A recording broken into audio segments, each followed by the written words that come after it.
বন্ধুরা, নন্দীগ্রাম ভিলেজ ফুডে সকলকে স্বাগত জানাই। আশা করি তোমরা সবাই ভালো আছো এবং সুস্থ আছো। আমিও ভালো আছি। আর জামাই ষষ্ঠী তো চলে এসেছে। সবাইকে অনেক অনেক ভালোবাসা এবং শুভেচ্ছা। জামাই ষষ্ঠী সকলের ভালো কাটুক। আর আমি জামাই ষষ্ঠীতে একটা স্পেশাল রান্না নিয়ে চলে এসেছি। আজকের আনারসের চাটনি বানিয়ে তোমাদের দেখাবো। অনেকে তো অনেক রকমই খাবার দাবার খাবে, কিন্তু শেষ পাতে চাটনি না হলে চলে। বন্ধুরা বলো, আমি আজকে চাটনির ভিডিওটা দেখাচ্ছি। তোমরা প্রত্যেকে ভিডিওটা সম্পূর্ণ দেখবে, স্কিপ করে কেউ দেখবে না, তাহলে বুঝতে পারবে না। আর ভিডিওটা সবাই ভালো লাগলে সাবস্ক্রাইব করে দেবে। বাগানে তো চলে এসেছি, আমি আনারস তুলবো। তাহলে চলো, তাহলে ভিডিওটা তোমরা দেখতে থাকো।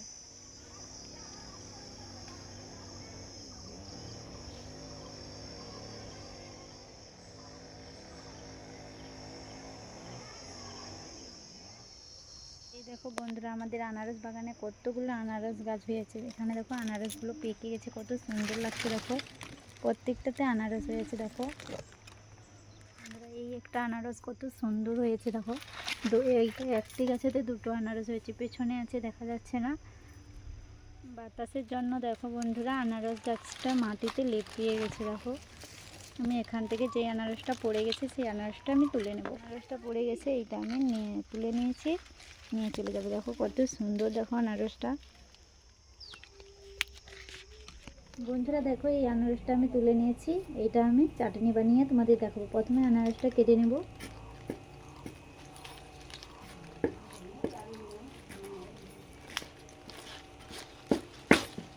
এইটা দেখো, এই ফোরটা আবার লাগিয়ে দিলে গাছ হয়ে যাবে আমাদের। এরকমই মানে এগুলো কেটে লাগালে হয়ে যায়। আর এই ছোটো ছোটো যে ফোর বেরিয়েছে এগুলোও কেটে নিলে লাগানো যায়।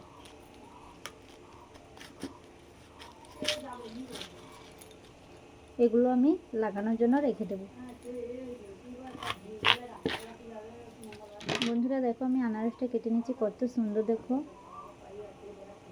যারা আনারস কেটানোর ভয় মানে কি খায় না, তাহলে এভাবে চাটনি বানালে খেতে ভালো লাগে।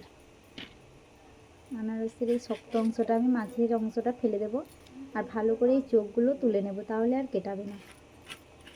ভালো করে আমি ছাড়িয়ে নেব।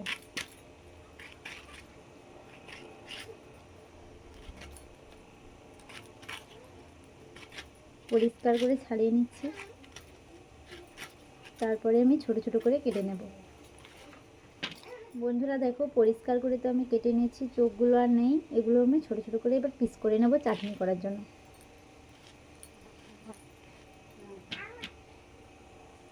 এভাবে ছোট ছোট করে আমি কেটে নেব।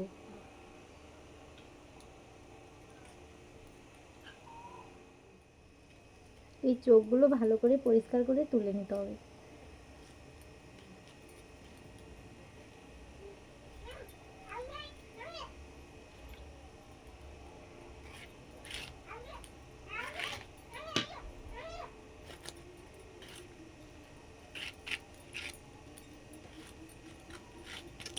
বন্ধুরা দেখো, আনারসগুলো তো ছোট ছোট করে কেটে নিয়েছি, কেটে একটু ধুয়ে নিয়েছি।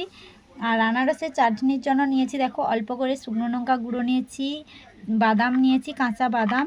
এখানে নিয়েছি কাজু, শুকনো লঙ্কা, এলাচ, চিনি গুঁড়ো করে নিয়েছি। আর সরষে ফোড়নের জন্য সরষে নিয়েছি, হলুদ গুঁড়ো নিয়েছি, রান্নার জন্য সরষের তেল এবং 5 ফোড়ন। এই নিয়ে আমি চাটনি বানাবো। তাহলে ভিডিওটা তোমরা দেখতে থাকো। উনান ধরিয়ে নিয়েছি, কড়াই বসিয়ে দিয়েছি। প্রথমে আমি কাজুগুলো ভেজে নেব। অল্প আঁচ দিয়ে কাজুগুলো ভালো করে ভেজে নেব। কাজুগুলো তো অল্প করে ভেজে নিয়েছি, এবারে কাজুগুলো তুলে নেব। দেখো কাজুগুলো ভালো করে ভেজে আমি তুলে নিয়েছি। বাদামগুলো ভেজে নেব, অল্প আঁচ দিয়ে ভালো করে ভেজে নেব। দেখো বাদামগুলো ভাজা হয়ে গেছে, এবারে আমি তুলে নেব। বাদামগুলো তো ভেজে নিয়েছি, এরপরে আমি এলাচগুলো ভেজে নেব। অল্প আঁচ দিয়ে ভালো করে এলাচগুলো ভেজে নেব। এলাচগুলো লাল করে আমি একটু ভেজে নিয়ে তো অর্ধেক করে ছাড়িয়ে নিয়েছি কিছুগুলো, আর কিছুগুলো অর্ধেক করে নিয়েছি। এগুলো গুঁড়ো করে নেব, এবং বাদামও গুঁড়ো করে নেব, এলাচ গুঁড়ো করে নেব। সবগুলো একসঙ্গে আমি গুঁড়ো করে নিয়ে আসবো। দেখো এখানে বাদাম গুঁড়ো করে নিয়েছি, কাজুও গুঁড়ো করে নিয়েছি, আর এলাচ গুঁড়ো করে নিয়ে চলে এসেছি। এবারে তরকারি তুলে দেবো। প্রথমে কড়াইয়ের মধ্যে অল্প করে আমি সরষে তেল দিয়ে দেব। চাটনিতে বেশি তেল লাগে না। দিয়ে দেব গোটা শুকনো লঙ্কা, লঙ্কাগুলো তো ভাজা হয়ে এসেছে, আমি ফোড়নের জন্য দিয়ে দেব সাদা সর্ষে নিয়েছি, দিয়ে দেবো অল্প করে, দিয়ে দেবো 5 ফোড়ন,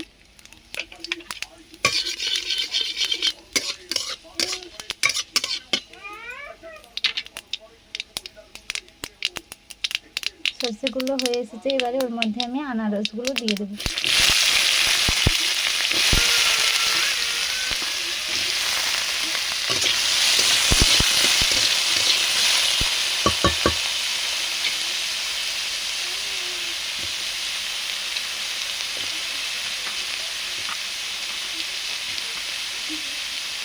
ওর মধ্যে দিয়ে দেবো স্বাদ মতো লবণ,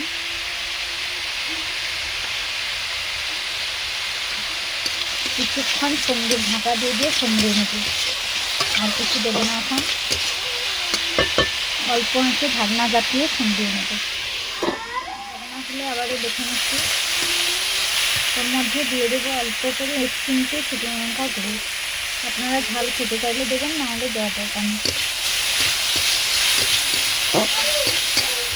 আবারও ঢাকনা চাপিয়ে দেবো। আনারসটা বেশ খানিকটা সেদ্ধ হয়ে গেছে, ঢাকনা চাপিয়ে ওর মধ্যে দিয়ে দেবো অল্প করে হলুদ গুঁড়ো,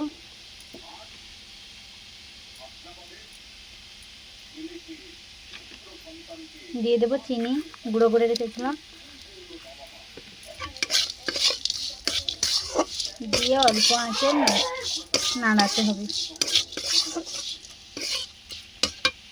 চিনিটা আমার পাকানো হয়ে গেছে, লাল লাল হয়ে এসেছে। ওর মধ্যে আমি জল দিয়ে দেবো অল্প করে,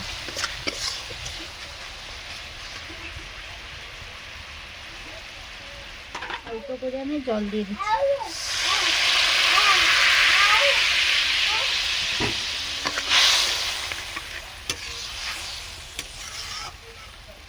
এরপরে আমি ঢাকনা চাপিয়ে দেবো। ঢাকনা খুলে দিয়েছি, দেখে নিচ্ছি হয়েছে কিনা। হয়ে এসেছে। ওর মধ্যে দিয়ে দেব বাদাম গুঁড়ো করে রেখেছিলাম, দিয়ে দেব কাজু বাদাম গুঁড়ো করে রেখেছিলাম, দিয়ে দিচ্ছি। ওর মধ্যে এলাচ গুঁড়ো করে রেখেছিলাম, দিয়ে দেব, দিয়ে নাড়িয়ে দেব। আবারও কিছুক্ষণের জন্য ঢাকনা চাপিয়ে দেব। তো মোটা হয়ে এসেছে, আমি একটা কাঁটার সাহায্যে ঘেটে দেবো আনারসগুলোকে। আনারস তো যতই নরম হোক একটু শক্ত শক্ত হয়ে থাকে, তার জন্য একটু ঘাঁটা ঘাঁটা করে দেবো। আপনারা চাইলে গোটা রাখতে পারেন, আমি একটু ঘেটে দিচ্ছি কাঁটার সাহায্যে।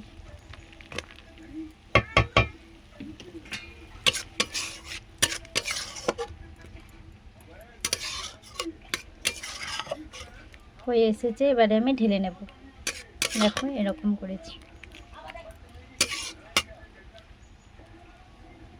দেখো চাটনি আমার হয়ে গেছে, আমি নামিয়ে নিয়েছি। উপর দিয়ে কাজু বাদামগুলো যে ভেজে রেখেছিলাম দিয়ে দেব। এগুলো আমি সাজানোর জন্য দিচ্ছি, আপনারা চাইলে দেবেন, না হলে দেবেন। দেখো টক ঝাল মিষ্টি আনারসের চাটনি তো বানিয়ে নিয়েছি, কত সুন্দর হয়েছে। দেখো আপনারা এইভাবে বাড়িতে বানিয়ে জামাই ষষ্ঠীতে বা কোনো স্পেশাল দিনে এইভাবে বানিয়ে খেতে দেবে, সবাইকে খুব ভালো লাগে খেতে। তুমি আনারস খেতে চায় না, এইভাবে চাটনি বানিয়ে দিলে খুব ভালো লাগে খেতে, সবাই খেয়ে নেবে চেটে পুটে। দেখো কত সুন্দর হয়েছে কালার। তোমাদের তো কত সহজে আনারসের চাটনি বানিয়ে দেখালাম। যারা আনারস একদমই খেতে চাও না, এইভাবে চাটনি বানালে চেটে পুটে খাবে। আর এইভাবে নিত্য নতুন ভিডিওগুলো পেতে হলে নন্দীগ্রাম ভিলেজ ফুড দেখতে থাকো এবং সাপোর্ট করো, সাবস্ক্রাইব করে দেবে এবং ভালো লাগলে প্লিজ লাইক করে দেবে। আর দেখা হচ্ছে পরের একটি ব্লগ নিয়ে, ততক্ষণে তোমরা সবাই সুস্থ থাকবে। আর জামাই ষষ্ঠী কেমন কাটে সবাই কমেন্ট করে জানাতে ভুলবে না। চলো তাহলে টাটা, দেখা হচ্ছে পরের ব্লগে।